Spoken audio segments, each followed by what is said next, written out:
In this video, we are going to show you how to install 7-Zip properly on Windows.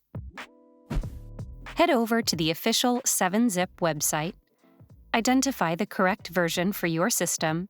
In most cases, it will be the 64-bit version, unless you're using an older Windows version like Windows 7. The download will begin and finish in a few moments. Once downloaded, run the installer. The setup wizard will appear. Click Install to begin the installation. It should take just a few seconds. Now, 7-Zip integrates with the Windows Shell context menu. This means you can use it directly when you right-click on compressed files. So, open File Explorer and browse to the location of a compressed file. You'll see a new option named 7-Zip in the context menu. From the 7-Zip submenu, choose the appropriate extraction option.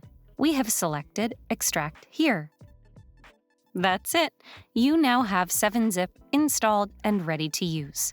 For more tech tips and tricks like these, subscribe to Guiding Tech and discover one of these videos, handpicked just for you.